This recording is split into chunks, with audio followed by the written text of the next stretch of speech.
చూస్తున్నానులేండి, మీరు తినకుండా అంతా బాబుకే తినిపిస్తున్నారు. తీసుకోండి. నాకు లేదనా? నేను మళ్ళా అడిగితే ఇస్తారు. ఈ గుడి మాకు బాగా తెలుసు. నేను మా నానమ్మ రోజు వచ్చి ఇదంతా కడిగి ముగ్గులేస్తాంగా. తీసుకోండి, తీసుకోండి. తీసుకోమ్మా. అసలు దేవుడు గర్భగుడిలో ఉంటే వీడు ఊరేగింపుకు వెళ్లే ఉత్సవ విగ్రహం లాంటి వాడు. పుణ్యమే. రాజమ్మ, ఆ అమ్మాయి ఎవరో తెలుసుగా? మన చలపతి చెల్లెలు లలిత. అలాగా?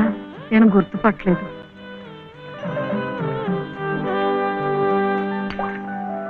నిన్ను గుర్తుపట్టలేకపోయానమ్మా.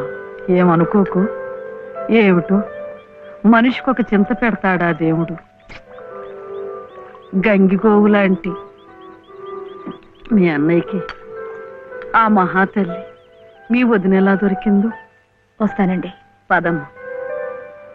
చూడమ్మా, ఇంత చిన్నతనంలోనే నీకొచ్చిన కష్టం సామాన్యమైంది ఏం కాదు. ఇలాంటప్పుడే మనసు చిక్కబట్టుకోవాలి. నేను ఎన్ని ఎదురు దెబ్బలు తిన్నానంటావు? కళ్ళ ముందే కాపురం చేస్తున్న కూతురు పోయింది. కొడుకు కోడలు పోయారు. చిన్నతనంలో జరిగిన ప్రమాదంలో మెదడికి దెబ్బ తగిలి నా మనవడు ఇలా అయిపోయాడు. ఇవన్నీ తట్టుకుంటూ మందులు మాకులు తింటూ ఇంకా బ్రతికుండాలనుకుంటున్నానంటే ఎందుకంటావు? నా మీద ఆధారపడ్డ వాడి కోసం, నా మనవడి కోసం. భగవంతుడా, వాడి బుద్ధి పెంచకపోతే పోయే. ఏ కల్మషం ఎరగని ఆ పసితనాన్ని అలాగే ఉంచు. చెప్పింది చేసే పట్టుదల, దీక్ష అవైనా ఇచ్చావు, అంతే చాలు అని రోజుకొక్కసారి ఆ దేవుడికి గుర్తు చేయటానికి ఈ కట్టిని ఇలా ఉంచాను. అమ్మా, స్కూల్కెళ్ళొద్దు. చాదస్తం అనుకోకపోతే ఒక్క మాట చెప్తాను తల్లి. నువ్వు కూడా ఒక మంచి రోజు చూసుకుని ఈ గుడి ప్రాంగణం తుడిచో, మెట్లు కడిగో, ఇంత సేవ చేసుకో. అంత మాత్రాన బాధలు తీరిపోతాయని కాదమ్మా. ఆ భగవంతుడి అనుగ్రహం ఉంటే ఈ కష్టాల సముద్రంలో పడి కొట్టుకుపోకుండా కనీసం మోకాటి లోతునైనా సాగిపోగలమని. ఆ లలితమ్మ ప్రసాదాలు పెట్టి పిల్లాడిని స్కూలుకు పంపుతోందంటే ఆ వదిలి గారు ఎంత అమానుషంగా ప్రవర్తిస్తోందో ఆలోచించు. అగో, నీ ఇష్టం వచ్చినప్పుడు అలా రావడానికి పోవడానికి ఇది ఏమన్నా ఇదనుకున్నావా? టీ గుంజీలు ఏదో పొరపాటు అయిపోయింది. రేపటి నుంచి వాటి టైంకి వచ్చేస్తా. రేపటి సంగతి రేపు చూద్దామమ్మా. ఈ క్లాస్ అయ్యేదాకా గుంజీలు వేద్దావా అని. అప్పుడు కానీ రాంగ్ కుదరదు. ఒరే ఒరే, ఏమిట్రా ఇది? మీరు క్లాస్ అయ్యేదాకా తీగుంజలు తీయండి. వాడికి నాకు సామ్యం ఏమిట్రా? వాడు తప్పు చేశాడు, తీయొద్దు. మీరు తప్పు చేశారు. నేనేం చేశాను? వాడు ఎందుకు ఆలస్యంగా వచ్చాడో తెలుసుకోకుండా తీగుంజలు తీయమనడం తప్పు కదా. రే, ఎందుకు ఆలస్యమైంది? నువ్వు తీయొద్దు.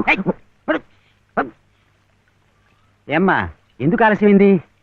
వాళ్ళ వదిన బాగా చూసుకోపోతే గుడికి నిజమే కదా, గుడికి తీసుకెళ్లి ప్రసాదం పెట్టి తీసుకొస్తోంది పాపం. అన్ని మెట్లు ఎక్కి దిగాలంటే ఆలస్యం అవుదా? అవుతుంది. ఆ సంగతి చెప్పొచ్చు కదమ్మా. అంతే. ఆపు ఆపు. మాస్టారు, రేపటి నుంచి గుడిలో ప్రసాదం అయిన తర్వాత వీడు వస్తుండగా చూసి బెల్లు కొట్టండి. అట్టాగే లేరా. వెళ్ళు వెళ్ళు. నీ పేరేమిట్రా? బాలసుబ్రహ్మణ్యం. బాలసుబ్రహ్మణ్యం.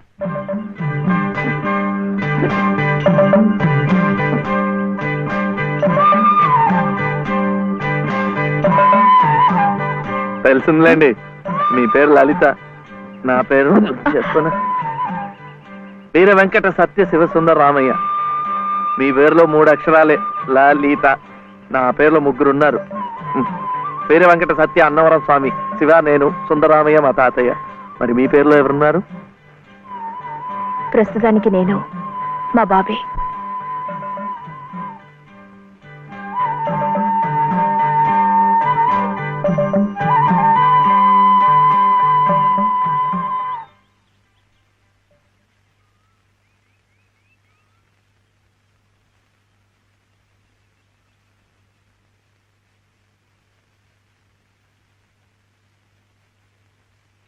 ఇలా సహాయం చేస్తే పుణ్యం, కానీ మొగాళ్ళు మాత్రమే చేయాలి.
నానమ్మ పాడేది. ఏమిటి చెప్పండి. శివుడవో మాధవుడవో. ఎవరని నిర్ణయించేదిరా? మిమ్మల్ని ఎవరని నిర్ణయించేదిరా? మీకు సంగీతం బాగా వచ్చనుకుంటానే. మీకు తెలిసిన చోట 2-3 సంగీతం పాఠాలు ఇప్పించకూడదు. పాఠానికి 100 రూపాయలు ఇచ్చినా నా బ్రతుకు గడిచిపోతుంది.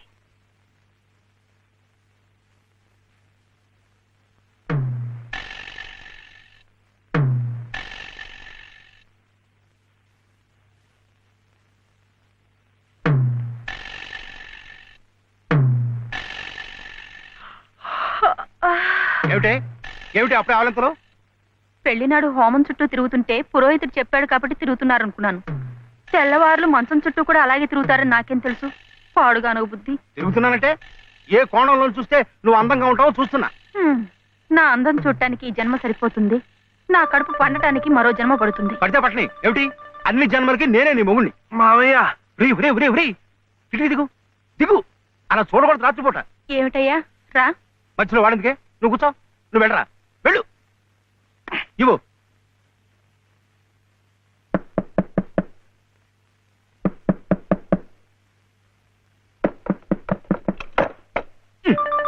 ఏమిట్రా?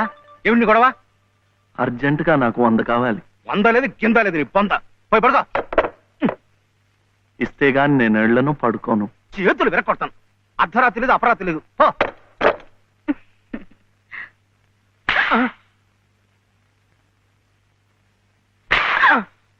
అల్లుడు, ఏమిటండి మీరు కిటికీ? అది కాదయ్యా, ఇందాకాడేదో నేను అడిగినట్టున్నాడు. ఆ. నువ్వేమో కాదన్నట్టుకున్నావు. ఆ. అందుకన్నాడు కొరడా ఇచ్చుకొని రక్తాలు వచ్చేలా కొట్టుకు చేస్తున్నాడు. సావనివ్వండి, నేను లొంగను. అయితే నేను ఈ ఘోరం చూడలేను. నేను ఇప్పుడే గోదాట్లో దూకు చేస్తా. ఉండు నాన్న, నీతో పాటు నేను కూడా తూగి చచ్చిపోతాను. ఆగు. పగలు లేదు రాత్రి లేదు, ఒకటి ఈతర పోటీలు ఇద్దరికి. రాడు చూడాడు ఎలా కొట్టుకి దిగిపోతున్నాడు. అయినా ఆడు అడిగింది లచ్చలా కోట్ల ఓ కొంద. మీకు 100లాగా కనిపిస్తున్నాడు మీ బొంద. ఇలా 10 సార్లు 10 వందలు ఇస్తే ఎన్ని 100 అవుతాయి నా బొంద? ఇలా ఇప్పటికిప్పుడు కావాలంటే చిల్లర ఎక్కడి నుంచి తీసుకోవాలి వాడు బొంద? ఇదిగో బాబు అందా, అలా కొట్టుకోకూడదమ్మా.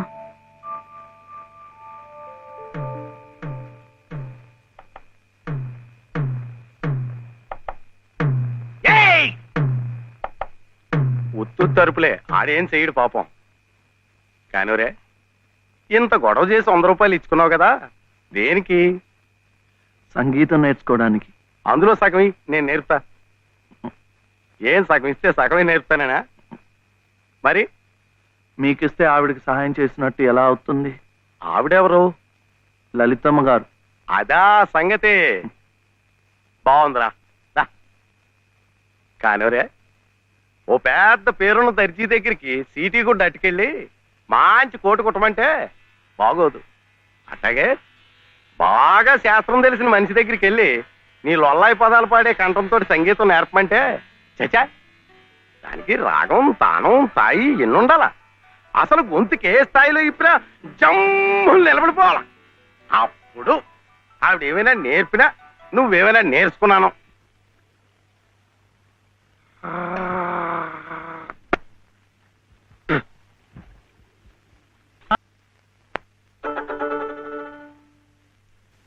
కృష్ణుడు మన్ను తిన్నాడని యశోదమ్మకి తెలిసిందట్రా. ఏది నోరు తెరు అని కృష్ణుడిని అడిగిందట. అప్పుడు కృష్ణయ్య, అమ్మా మన్ను తినంగనే శిశువునో ఆకుంటినో వెర్రినో. నిద్రపోతున్నావేమిట్రా, ఊకొట్టడం లేదు? ఆయనమ్మా, ఏమిట్రా? చలపతి గారు లలితమ్మ దగ్గర ఒక పాట పాడాను. అది విని ఆమె ఏడుస్తూ వెళ్ళిపోయిందేమిటే. ఏం పాట పాడావురా? సీతమ్మ మరి వనవాసం లేదు. మరి ఇంకేం, సీతమ్మ వారి కథ అంటేనే కష్టాల తోరణం. ఎంతటి ఆదిలక్ష్మి అయినా ఆడజన్మ ఎత్తేసరికి అగచాట్లు తప్పలేదు. హ్మ్. ఏ కష్టాలు ఆమె గుండెల్ని తాకాయో, తన బాధల్ని గుర్తుకు తెచ్చాయో. పిచ్చి తల్లి ఏడుస్తూ వెళ్ళిపోయి ఉంటుంది. అంటే ఆవిడ చాలా కష్టంలో ఉందా నానమ్మ? కష్టాలు కాక మరేమిట్రా. చిన్నతనంలోనే భర్త పోయాడు. అత్త మామల ఆదరించలేదు. గతి లేక అన్న పంచం చేర్చి ఆ వదిన తాటకిలా కాల్చుకు తింటుంది. ఏమిటో చస్తే గాని రాబందులు ముట్టం. కానీ ఈ బంధువులున్నారే, కాస్త పరిస్థితి చేయిదారితే బతికొండగానే పీక్కు తింటారు. అంటే ఆవిడ అలా కష్టాలు పడాల్సిందేనా? అందుకే ఏదైనా దారి చూపించమని ఆ భగవంతుడిని వేడుకోమన్నాను. ఆ గుడి ప్రాంగణం తుడిచు, ఆ మెట్లు కడిగు, ఇంత సేవ చేసుకుంటే మంచి జరుగుతుందని చెప్పాను. చదువుకున్న పిల్లలు, మనకున్న నమ్మకాలు వాళ్ళకుంటాయా?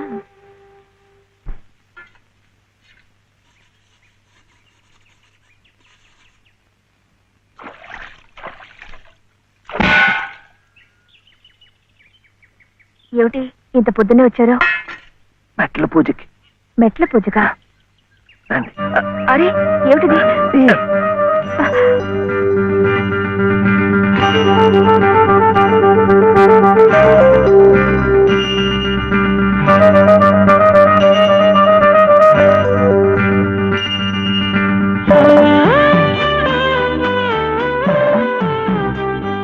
ఇంకాస్త మెట్లే, వచ్చేసాం.